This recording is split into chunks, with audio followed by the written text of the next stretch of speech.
네, 오늘은 하이델베르크 그림문답 제2주일입니다. 우리가 새롭게 하이델베르크 그림문답을 잘 살펴가는 만큼 그 고백 문답, 교리문답의 본문들을 좀 익숙하게 기억할 수 있도록 많이 읽어보시기 바랍니다. 먼저 3문답입니다.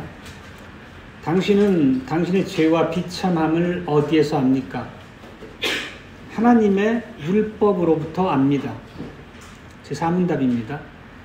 하나님의 율법이 우리에게 무엇을 요구합니까?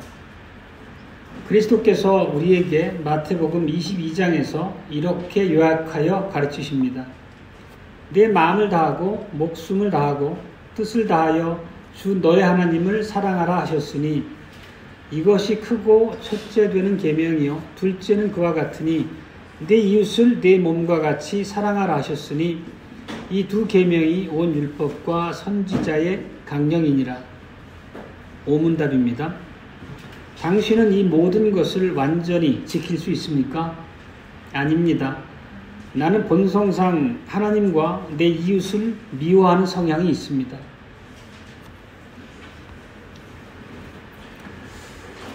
주 예수 그리스도의 사랑하는 형제자매 여러분, 여러분은 죄가 무엇이라고 생각하십니까?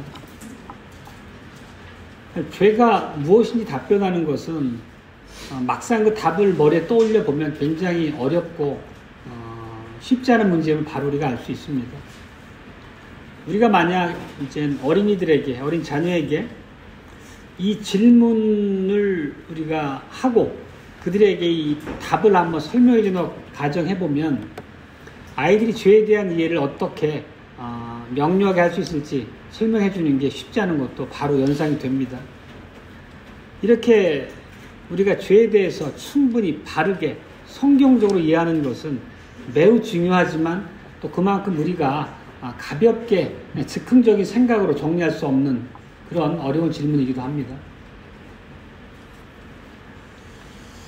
여러분은 그렇다면 죄를 어떻게 정의해야 할지 한번 생각해 보시고 오늘 설교를 통해서 그 죄에 대한 개념들, 그 죄에 대한 하나님의 우리 앞에 두신 말씀들을 아주 분명하고 확실하게 마음에 새길 수 있으시길 바랍니다. 우리가 지난주에 이어서 생각해 보건대 우리가 죄를 알지 못한다면 하나님의 은혜에 대해서 우리가 왜 하나님의 은혜 안에서 구원받아야 되는 존재인지에 대해서 결코 분명하게 깨닫고 이해할 수가 없습니다. 마찬가지로 우리가 구원받은 우리 삶의 의미에 대해서 구속된 하나님의 백성이라고 하는 그 정체성에 대해서 온전히 이해하지 못한다면 우리가 삶으로 하나님 앞에 감사의 제사를 드린다, 감사로 하나님을 찬양한다, 이런 것에 대해서도 깊이 있게 실천적으로 고민하기가 어려워지겠죠. 성경에 보면 죄에 대한 그 정의가 여러 각도로 생각해 볼 수 있습니다. 그리고 이제 지난 주일의 연장선에서 우리 하나 짚고 넘어갈 부분은 참되고 유일한 위로 가운데서 살고 죽기 위해서는 우리가 무엇을 알아야 된다고 지난 시간에 얘기했습니까? 반드시 나의 죄와 비참에 대해서 그게 얼마나 심각한 문제이고 본질적인 문제인지에 대해서 우리가 바르게 알 필요가 있다는 걸 고백한 바 있습니다. 성경에서는 죄를 불법 혹은 율법에 대한 불순종 이런 의미로 기본적으로 가르칩니다. 그리고 성경의 죄를 얘기하는 헬라어가 여러 가지 단어가 있는데 그 중에 하나가 대표적으로 그 하마르티아라는 헬라어입니다. 이 말의 의미는 관역을 빗나간다는 의미를 담고 있습니다. 결국 관역을 빗나간다는 것은 하나님의 거룩하고 완전한 표준에 이르지 못하는 그 모든 우리 말과 행동, 생각들이 다 죄라는 것입니다. 그렇게 죄라고 하는 게 매우 포괄적이고도 광범위하다는 의미입니다. 또 그리고 하나님의 품, 양우리 안에서 벗어나는 것, 달리 말하면 하나님과의 교제가 끊어진 상태로 있는 것, 그것도 죄의 본질이겠죠. 죄에 대한 묘사는 굉장히 다양한 방식으로 할 수 있습니다. 강팍한 마음에 대해서 얘기를 하고, 하나님을 인정하지 않는, 자기 자신을 높이는 그런 완고함에 대해서도 죄라고 얘기를 합니다. 그런 것들은 소경됨 혹은 벙어리됨, 그런 모습으로 비유되기도 합니다. 죄는 우리가 실천적으로 짓는 범죄뿐만 아니라 우리가 가지고 있는 결핍과 그런 모든 결점들을 다 포괄하는 개념이죠. 우리는 육신의 연약함으로 인해 죄를 짓는 경우도 있지만 세상의 많은 사람들은 의도적으로 고의적으로 악한 죄 가운데 젖어 사는 경우도 흔합니다. 앞서 그 죄에 대한 답이 쉽지 않다는 의미는 죄에 대한 지식, 죄에 대한 바른 이해가 그냥 자동적으로 우리한테 생기는 게 아니라는 의미입니다. 물론 우리가 기본적으로 이성을 지닌 인간이기 때문에 명예로운 것, 혹은 그 반대로 수치스러운 것, 이런 것에 대한 기본적인 분별력은 가지고 있지만 하나님 앞에서 죄의 정의, 그 본질에 대해서는 성경의 가르침을 따라서 조목조목 우리가 마음에 새기고 이해할 필요가 있습니다. 우리의 죄는 본성적으로 타락했다는 거죠. 그래서 우리가 전적 타락, 전적 무능력 이런 얘기를 합니다. 그 죄는 얼마나 고질적이고 깊은 건지 우리 스스로 죄에 대한 본질을 깨닫지 못하도록 막는 역할도 합니다. 하나님의 말씀을 이해하지 못하도록 우리 죄가 가로막고 있기도 합니다. 그런 것을 대표적으로 표현하는 말씀이 예레미야 17장 9절이죠. 지난 시간에도 드린 말씀인데 만물보다 거짓되고 심히 부패한 것은 마음이다.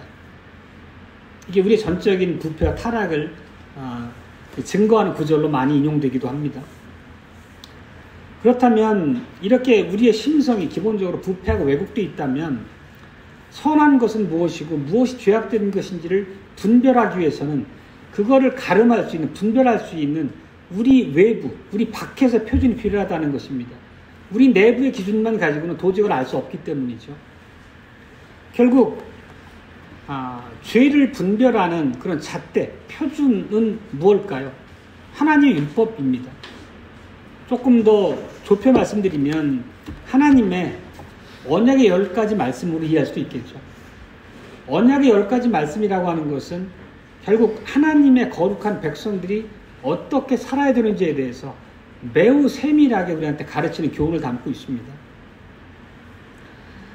이런 하나님의 분명한 기준으로서 십계명의 근거에서 죄를 판단한다면 매우 정확하고 옳을 것입니다. 그게 하나님의 가르침이고 하나님의 잣대이기 때문이죠. 근데 죄에 대한 이해는 그 정도가 우리가 조금 더 깊이 있게 들어가야 됩니다. 단순히 하나님이 우리 앞에 두신 계명들 몇 가지를 어기는 것보다 더 근본적으로 죄의 문제를 우리가 이해할 필요가 있다는 뜻입니다. 하나님께서 방금 전에 우리에게 죄와 선을 구별할 수 있는 분별력의 기준, 잣대를 준 게 뭐라 했냐면 율법이라고 했습니다. 그렇기 때문에 하나님께서 우리에게 율법을 주신 그 배후의 하나님의 의도와 목적을 이해하는 게 죄를 이해하는 것과 관련이 될 것입니다. 하나님이 우리를 창조하신 목적이 무엇이죠? 하나님의 형상을 따라 우리를 지으셨습니다. 그 목적은 분명하게 하나님께 어떤 부족과 결핍이 있어서가 아니라 하나님께서 우리를 교제의 대상으로 삼으시기 위해서 하나님의 형상을 따라 지으셨다고 분명히 성경은 말하고 있습니다. 그리고 이스라엘 백성에게 십계명을 준 것 역시도 애굽에서 종살이 하던 이후에 그들을 구해내시고 십계명을 주셨습니다. 십계명을 주셨다는 것은 그들의 구원을 전제로 그들을 새롭게 변화시키시고 하나님과 교제 가운데 두시기 위해서 하나님의 백성을 삼은 그 사실을 말하는 거죠. 신명기 6장에 보면 모세가 이스라엘 백성에게 이렇게 얘기합니다. 18절입니다. 여호와의 보시기에 정직하고 선량한 일을 행하라. 그리하면 내가 복을 얻을 것이라. 그리고 24절에 보면 여호와께서 우리에게 이 모든 규례를 지키라 명하셨으니 이는 우리 하나님 여호와를 경외하여 항상 복을 누리게 하기 위하심이며 또 여호와께서 우리로 오늘날과 같이 생활하게 하려 하심이라. 결국 이 이제 십계명 율법을 주신 이후에 이어지는 말씀들인데, 율법을 주신 목적은 하나님과의 교제 안에서 사는 방법을 가르치기 위함이라는 뜻입니다. 결국 이 얘기는 우리가 하나님께서 주신 이 계명을 어기는 것, 그 계명의 본질에 대한 몰이해, 이런 것들 다 우리가 죄로 이해할 수 있는 거죠. 죄는 무엇보다도 본질적으로 오늘의 중요한 정의입니다. 하나님과의 교제를 깨뜨리는 모든 것이라 말할 수 있겠습니다. 결국 하나님이 율법을 주신 목적 역시도, 창조의 목적 역시도 하나님께서 우리가 더불어 교제하기 위함이다 라고 하는 그 목적을 거스르는 모든 게 죄라는 거죠. 다윗은 하나님의 마음에 합한 자이기도 했지만 참으로 파렴치한 죄를 범한 살인자이기도 합니다.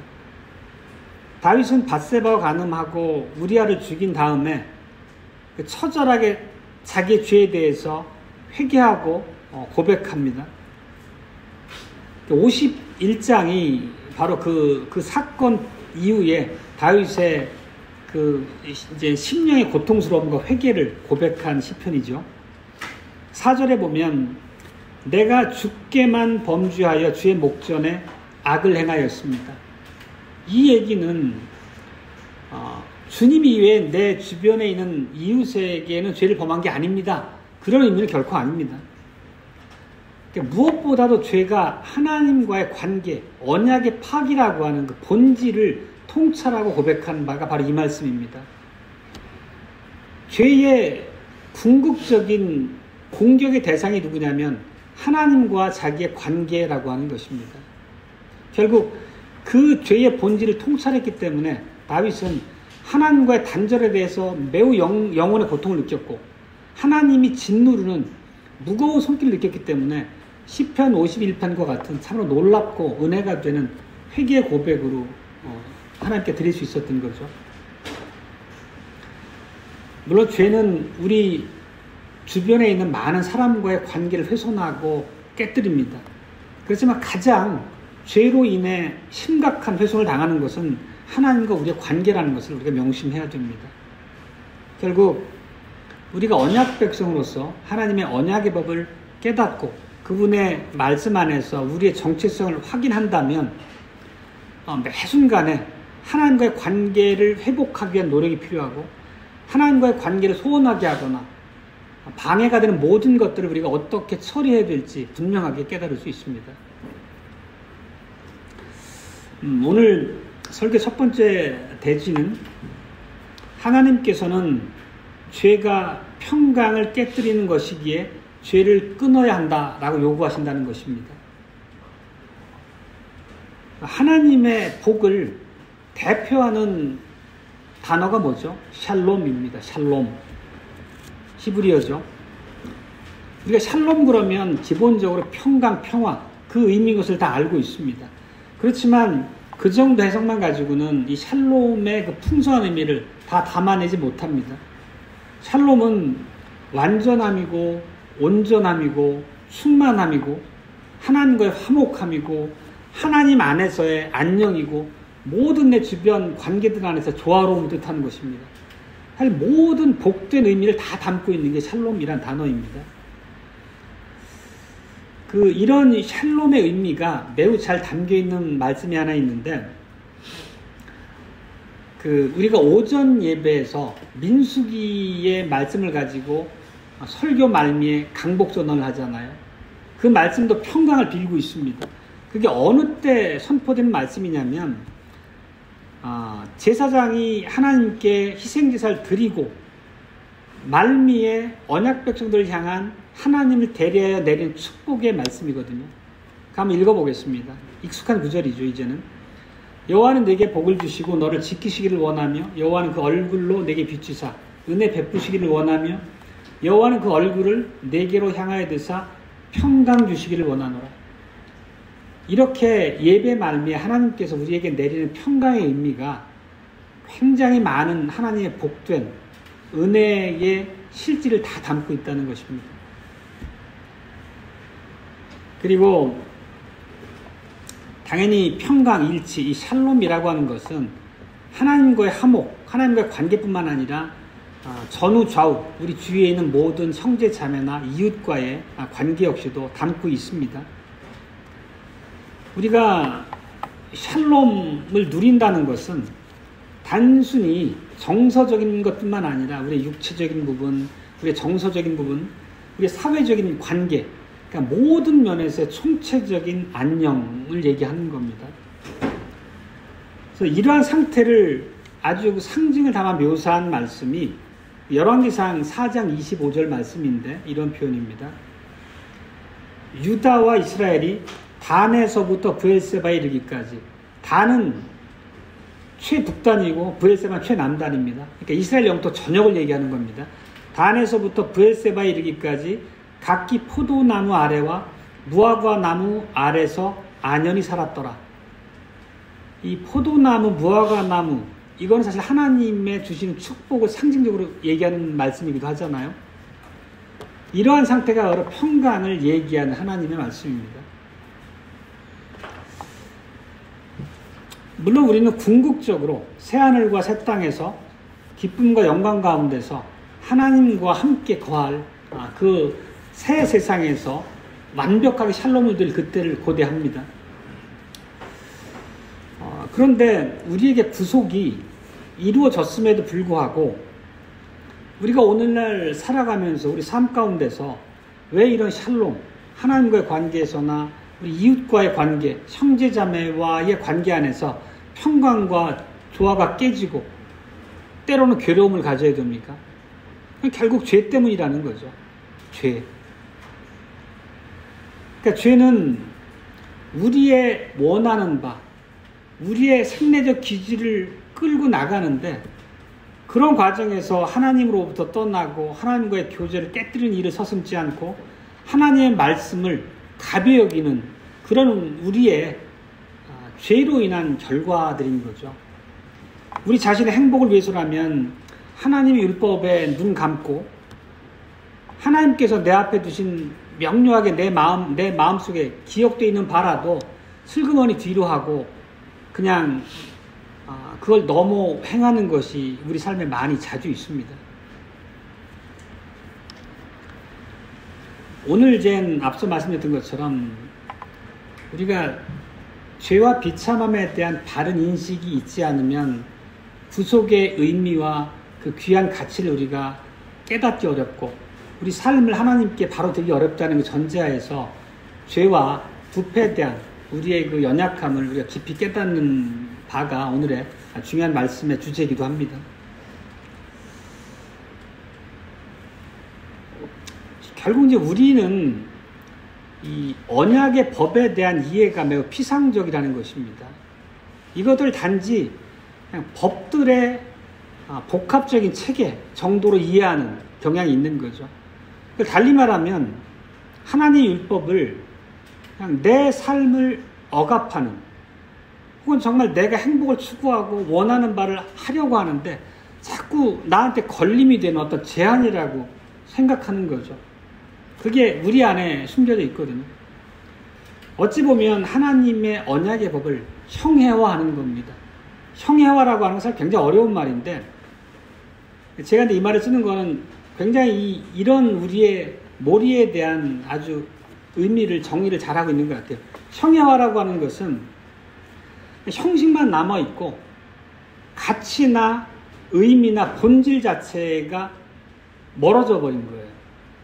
우리가 율법에 대해서도 그 율법 안에 담긴 참된 가치를 알지 못하고 그냥 법들의 나열이고 법들의 집합 정도로만 이해하다 보면 오히려 율법이 우리한테 족쇄라고 느껴지는 그런 자리로까지 밀려날 수 있다는 거죠.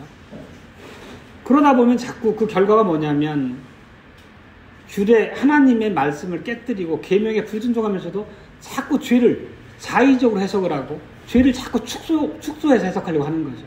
우리도 모르게. 근데 늘 말씀드리지만, 그러니까 십계명의 강해 부분에서도 드린 말씀이지만, 율법은 하나님의 거룩한 성품이 반영된 거잖아요. 율법은 하나님이 우리를 제약하려고 두신 게 아니라는 거예요. 우리를 생명으로 이끄시고 하나님의 거룩한 백성으로 자라가도록 우리에게 두신 선물이 율법이잖아요. 그리고 하나님의 법을 우리가 기쁨으로 따라 순종하다 보면 우리 안에 생명이 있음을 스스로 확신하고 하나님과의 관계가 완벽하게 회복되어 가고 기쁨을 누릴 수 있도록 우리에게 주신 게 율법이라는 거죠.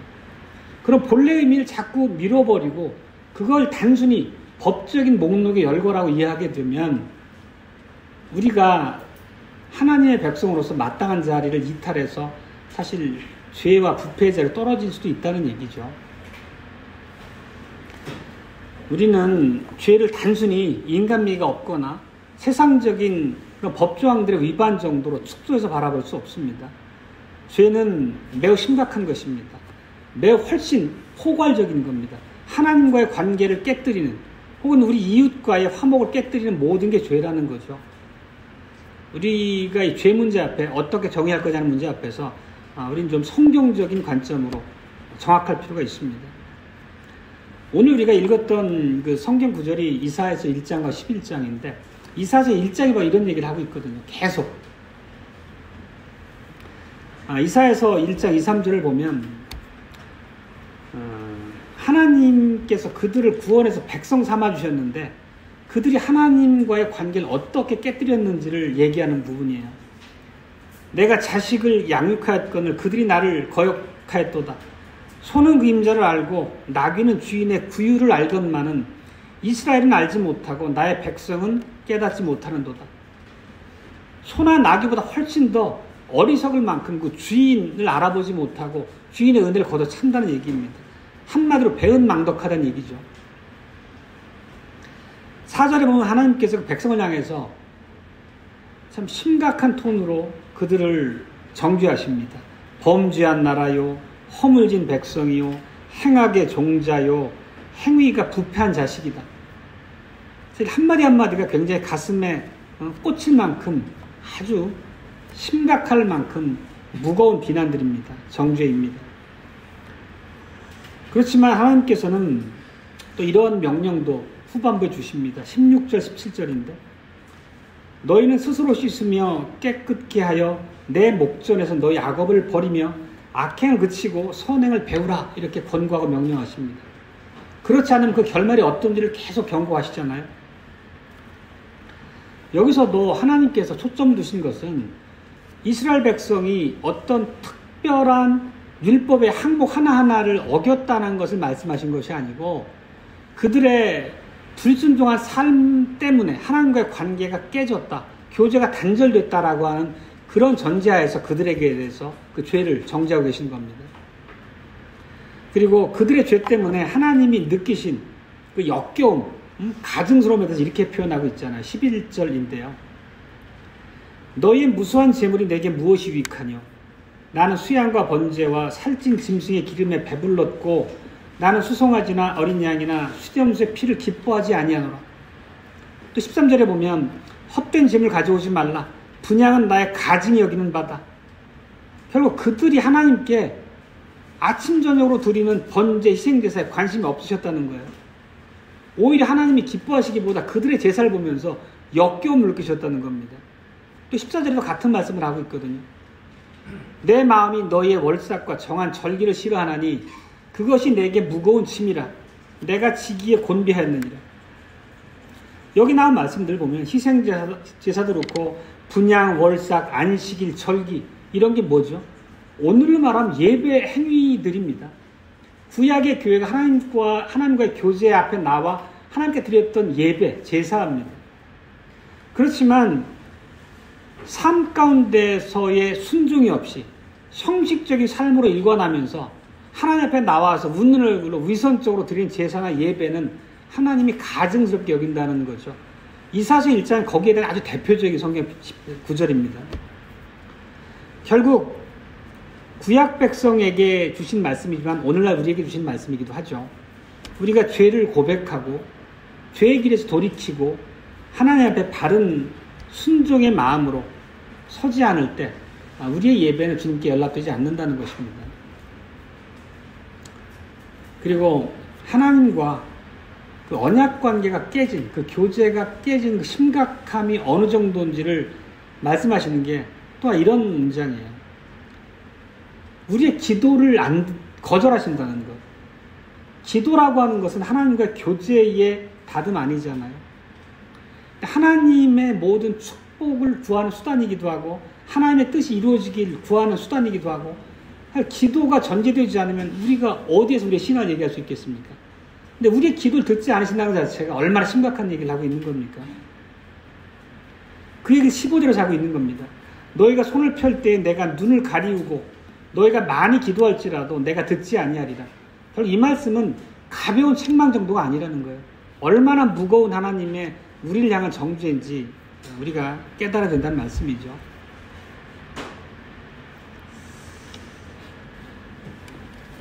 오늘 보면은 그 15절 말씀을 보면 이사야서 그 백성들의 손에 피가 가득하다. 그로 인해 책망을 합니다.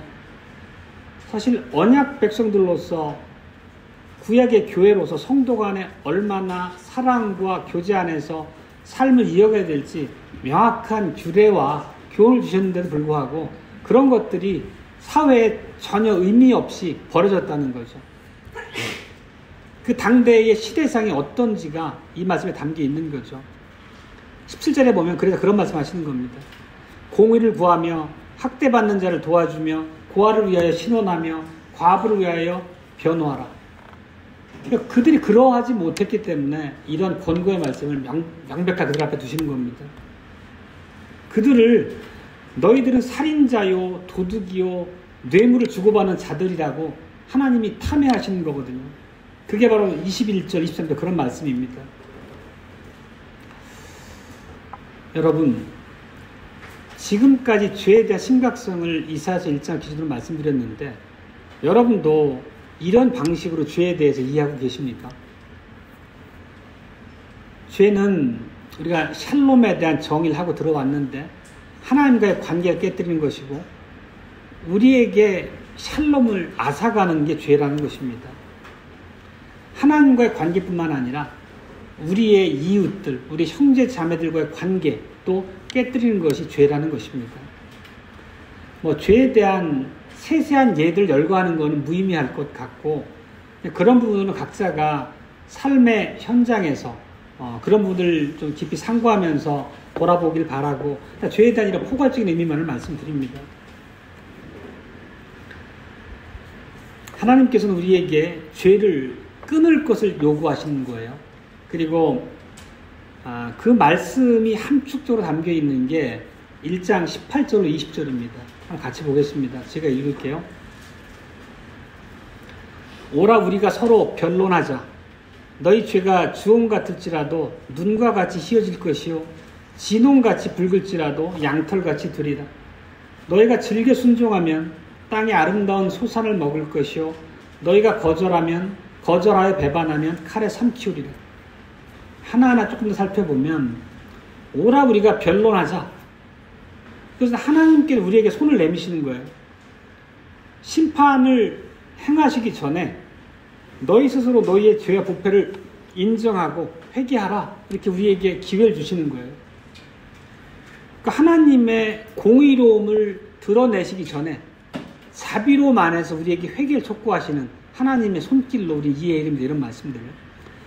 또 너희 죄가 주홍 같을지라도 눈과 같이 희어질 것이요 진홍같이 붉을지라도 양털같이 희게 되리라.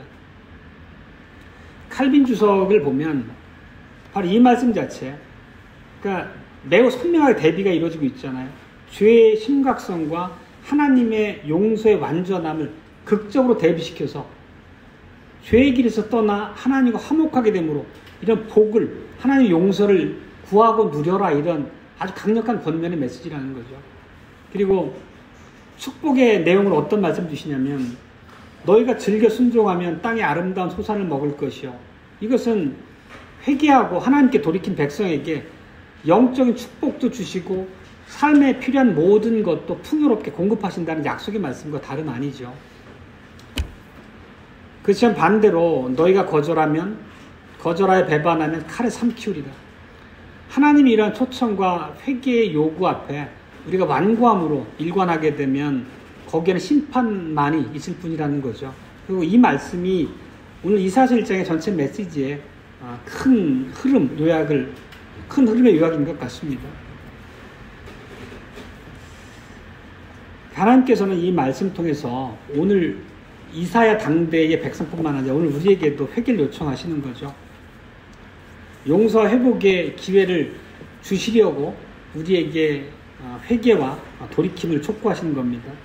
그리고 당연히 우리가 하나님의 뜻 안에서 죄를 바르게 인식하고 우리의 죄를 정직하게 대면해서 고백하고 회개하고 멀리하게 되면 하나님과의 참된 교제가 회복이 되고 이웃들과의 관계 역시도 바른 모습으로 제자를 찾게 될 겁니다. 그렇지만 그 반대의 경우라면 우리가 두려운 그런 경고 말씀들이 많이 있습니다. 지난 시간에 혹시 봤던 말씀 기억하실지 모르겠는데 히브리서 10장 26절에 이런 말씀 드린 바 있습니다. 진리를 아는 지식을 받은 후 짐짓, 고의적으로 일부러 계속 죄를 범한다면 다시 속죄하는 제사가 없다. 이렇게 말씀한 바 있습니다.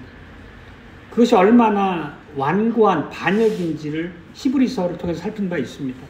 그것은 하나님의 아들을 짓밟는 거고 언약의 피를 경멸하는 것이고 은혜의 성령을 우리 안에 계신 성령을 욕되게 하는 것이다. 이렇게 말씀드린 바 있습니다. 이런 것들이 참 우리에게 두려운 말씀이기도 하지만 하나님의 말씀 안에서 하나님의 자비와 인도하심을 우리가 간절히 사모하고 구한다면 우리 안에 이런 일로 인한 어려움은 극복될 수 있을 거라 봅니다. 두 번째 대지는 하나님께서는 사랑이 삶을 새롭게 하기 때문에 사랑을 추구해라 이렇게 요구하신다는 겁니다. 이것은 주로 이사야서 11장에 담긴 말씀을 가지고 설명을 드리겠습니다. 이사야서 11장은 이제 오실 메시아에 대한 예언의 이제 장이거든요. 메시아가 오셔서 하나님과 모든 관계를 회복시키시고 죄와 부패를 이제 완전히 이제 해결하실 거란 그런 이제 복음의 내용입니다. 백성들에게 당대 죄 때문에 심판이 임하고 있습니다.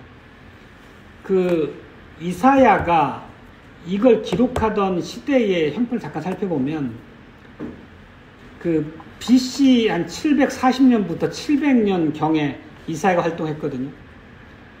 740부터 700년인데 북이스라엘이 멸망한 게 BC 722년입니다. 북이스라엘이 멸망했고 남유다가 계속 패역한 불순종을 거듭하면서 많은 선지자들이 나서가지고 그들의 불순종을 계속 지적하면서 하나님께로 돌아오라고 회개를 촉구하는 거죠. 그리고 결국 그들이 완고하게 반역을 거듭하다가 포로로 떨어질 것이다. 그리고 돌이킬 것이다. 이런 거에 대한 예언을 담고 있는 게 이사야거든요. 이사야서거든요. 아시다시피. 그러니까 결국 이사야서에 보면은 백성들은 끝내 완고함으로 돌이키지 않고 포로로 끌려가는 멸망의 상태까지 갑니다. 그렇지만 우리에게 11장이 주는 놀라운 소망이 있는 거죠. 백성들은 끝까지 불진실하고 완악하고 완고했지만 하나님은 한 번도 당신께서 우리에게 주신 언약을 저버리신 적이 없습니다. 백성들이 언약을 깨뜨렸지만 하나님께서는 그 언약을 깨뜨린 자들을 심판하고 징치하실지언정 또 새롭게 언약을 갱신해서 그 언약을 계속 이어가신 것을 우리가 성경 역사 안에 볼 수 있습니다. 그래서 이사야서 11장 1절이 바로 이렇게 오신 메시아에 대해서 예언하는 구절이잖아요. 유명한 구절입니다. 잘 아시다시피 이새 줄기에서 한 싹이 나며 그 뿌리에서 한 가지가 나서 결실할 것이다. 이새는 다윗의 아버지죠. 결국 다윗의 후손을 통해서 그 보좌가 영원할 것이다 라는 예언이고 바로 예수 그리스도 안에서 이 예언이 성취가 된 걸 우리가 봅니다. 실제 이 땅에 있는 이스라엘의 역사를 보면은 이제 이스라엘의 마지막 왕이 죽임을 당하고 모든 유력자들이 바벨론으로 끌려가면서 이 땅에서 이스라엘의 역사는 종을 칩니다. 끝나버립니다. 그게 BC 한 586년이거든요. 세 번째 포로 끌려간 것이. 결국 그럼에도 불구하고 하나님께서는 약속하신 바 우리에게 복된 관계 회복을 위해 가지고 다윗의 후손 중에 우리의 구원자를 일으키신다고 하는 약속이 조금 전에 말씀드렸던 약속입니다. 잠깐 참고로 말씀드리면 그 말라기 선지자 이후에 예수님이 오실 때까지 한 400년 가까운 시간 동안은 하나님의 계시가 중단된 시기였잖아요. 뭐 중간기라고 하는데 그때도 이스라엘의 독립왕조가 등장하긴 했습니다. 그러니까 마카비라고 하는 가문이 주도가 돼서 실제 하스모니안 왕조를 일으켰거든요. 그렇지만 그들은 레위 지파였고 말하자면 하나님의 약속 안에서 회복하기로 예정된 하나님 안에서 왕직이 아니라는 것입니다. 실제 그것은 하나님 계시와는 무관한 이제 그런 왕조고 그들이 또 아론의 자손이 아님에도 불구하고 그 제사장직을 찬탈하는 그런 잘못까지 범한 하나님의 뜻 안에 있지 않은 그런 왕조는 중간기에 한번 있었습니다. 실제 예수 그리스도에 대한 오심에 대한 언약의 성취가 우리가 천사 가브리엘이 마리에게 나타나서 태어날 아들에 대해 말씀하는 그 안에서도 똑같은 그 예언의 성취를 말씀하고 있습니다. 그게 이제 누가복음 1장 32절인데 한번 읽고 넘어가겠습니다. 저가 큰 자가 되고 지극히 높으신 이 아들이 일컬을 것이요 주 하나님께서 그 조상 다윗의 위를 저에게 주시리니 영원히 야곱의 집에 왕노릇 하실 것이며 그 나라가 무궁하리라. 결국 이제 이런 예언의 성취를 얘기하고 있는 거지만 잠시 과거 역사로 돌아가 볼 때 이제 이스라엘이 남유다가 멸망을 당하고 바벨론으로 포로로 끌려갔을 때 그들에게는 이미 이제 기록된 성경으로서 이사야서가 그들 손에 들려 있었을 것입니다. 그러면 이 11장에서 그들을 구속하고 돌이킬 하나님의 약속의 사자가 오리라고 하는 이 말씀은 그들이 그 어려운 시기, 포로기에 엄청난 위로가 되었을 겁니다. 외견적으로 보면 그들은 고향에서 쫓겨가서 이방 땅에 포로 생활을 하고 있고 나라는 없어졌고 그들이 살던 집은 다 불타버린 모든 것이 이제 이른바 된 처참한 지경이었지만 신실한 자들이 이 말씀 안에서 참된 소망을 잃지 않고 이어갈 수 있었죠. 그래서 그들은 그 포로기에 고난과 슬픔 가운데서도 이사야서의 말씀 통해서 참된 위로를 간직할 수 있었을 것입니다. 그리고 실제 예수 그리스도께서 이 땅에 오셔서 이 모든 위로와 기쁨을 우리가 회복시키신 바를 우리가 알고 있습니다. 우리가 사는 지금 이 시대는 이제 예수님의 언약의 성취가 완성된 그 이후 시대를 살고 있습니다. 그렇다는 얘기는 우리가 지금 이 땅에서 지금 현재 이 자리에서 이 역사의 무대에서 하나님과의 교제 가운데서 사는 것이 가능해졌다는 의미입니다. 과거 유대 백성들은 오실 메시아에 대해서 들었지만 우리는 이미 메시아가 오셔서 우리의 모든 죄의 문제를 해결하고 하나님과의 관계 회복을 성취하신 이 시대를 살고 있다는 의미입니다. 이런 우리들에게는 당연히 계시의 풍성함이 있는 만큼 하나님께서 우리 앞에 두신 요구도 더 클 것입니다. 하나님의 구속받고 새롭게 된 하나님의 자녀라면 하나님과 그리고 당연히 우리 형제들과 이웃들과 더불어서 바르고 복된 교제 안에 살도록 요구받고 있는 겁니다. 그것이 바로 우리가 아침마다 오전 예배 때마다 드리는 바대로 두 십계명을 요약해서 가르친 바에 함축된 내용이 바로 우리에게 명령하시는 바의 모든 거죠. 내 마음을 다하고 목숨을 다하고 뜻을 다하여 주 너희 하나님을 사랑하라 하셨으니 이는 첫째는 계명이요 둘째는 그와 같으니 내 이웃을 내 몸과 같이 사랑하라 하셨으니 이 두 계명이 온 율법과 선지의 강령이니라. 이 안에 담긴 의미가 너무 익숙하니까 좀 식상하실지 모르지만 이 마태복음 22장의 이 말씀이야말로 하나님 언약의 법에 대한 매우 풍성하고 명료한 요약이기도 하지 않습니까? 예수님이 친히 요약해서 가르치신 바입니다. 이 말에 담긴 의미는 율법이 사랑이라는 거죠. 단지 외적인 우리의 삶을 규제하는 규례 정도가 아니라 그 이상을 우리한테 요구한다는 것입니다.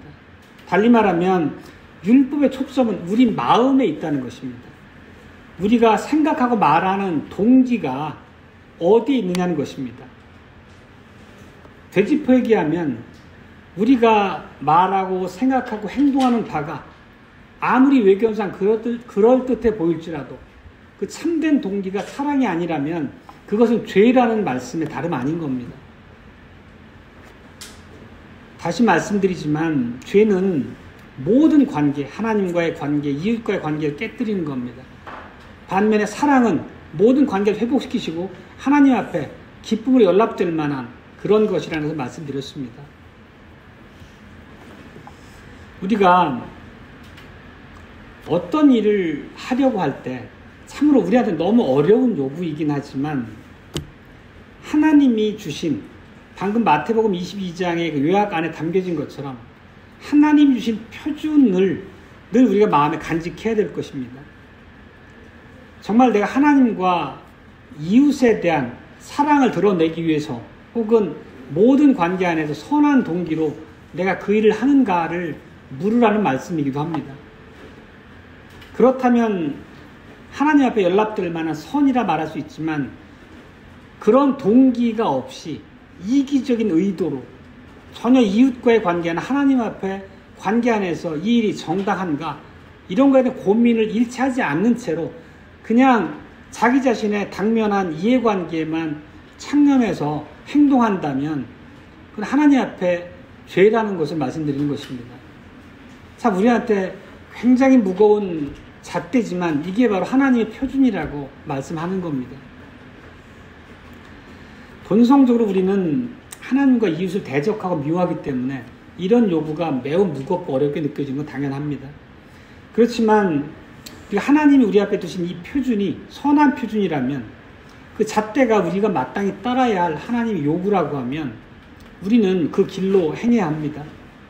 그리고 이런 말씀을 우리가 정직하게 대면하고 마음에 담으면 우리 자신이 가지고 있는 죄로 인한 그 비참함에 대해서 어떤 명쾌하게 인정하지 않을 수밖에 없는 거죠.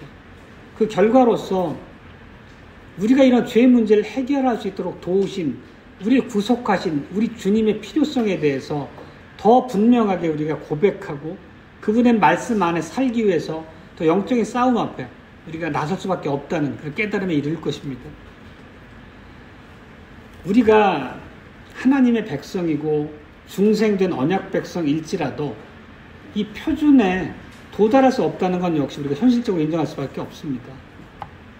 우리가 구속받은 하나님의 백성이지만 여전히 우리는 우리 죄와 부패로부터 자유롭지 않다는 것은 우리가 항상 인정할 수밖에 없습니다. 우리가 사는 이 땅 위에서의 하나님과의 관계나 형제, 이웃들과의 관계 안에서도 그런 많은 갈등과 어려움, 파산 이런 것들을 경험합니다. 그렇지만 이런 것들 안에 우리가 그냥 안주해서 우리는 연약하니까 이럴 수밖에 없어 그렇게 하라는 말씀 결코 아닙니다. 포기하라는 말씀을 하는 게 아니고 하나님께서는 구속받은 우리들이 끊임없이 하나님의 말씀으로 새롭게 갱신해서 장성한 분량으로 자라갈 수 있도록 우리 안에 성령으로 내주하심으로 하나님의 말씀의 본의를 계속 깨우쳐 주시고 우리의 완고한 의지를 꺾으셔가지고 하나님 말씀 앞에 순종할 수 있는 자리로 계속 우리를 회복시킨다는 약속도 함께 주신 것입니다. 그렇기 때문에 우리가 죄에 빠졌을 때 송구하고 두려운 마음으로 하나님 앞에 무릎 꿇고 회개할 수 있게 되는 거죠. 또 이웃과의 갈등 안에서 나의 연약함, 나의 죄됨을 스스로 인정하고 이웃과의 화목을 위해서 노력할 수 있는 자리로 이끄신 것 역시도 하나님의 인도하심입니다.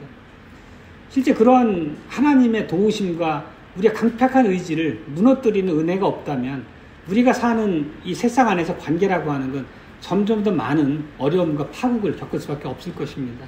그렇지만 하나님의 약속이 있다면 우리가 그 약속을 굳게 붙잡고 누리는 것도 우리의 몫입니다.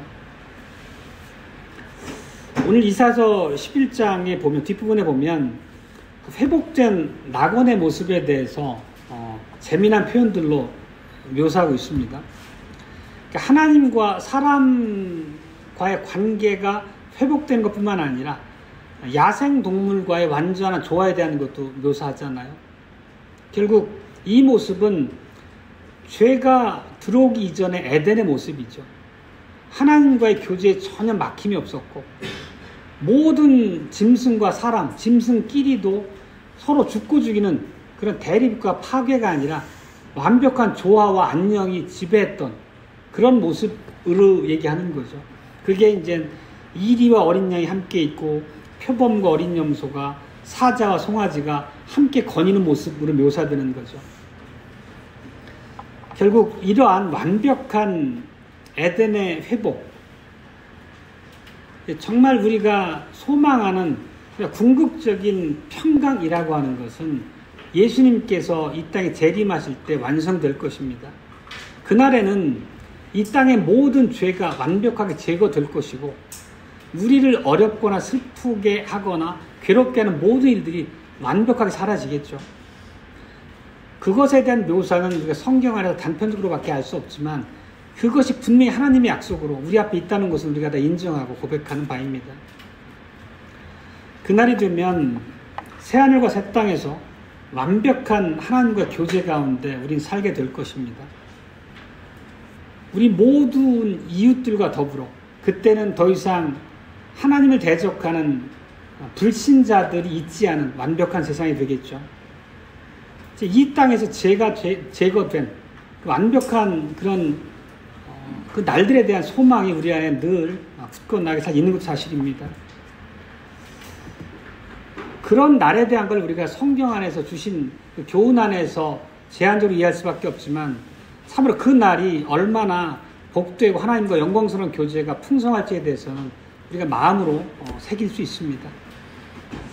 이렇게 놀라운 소망과 영광을 누리게 하신 하나님을 우리가 온 마음으로 찬송하며 그분께 영광을 올려드리는 삶이 되어야 되겠습니다. 아멘.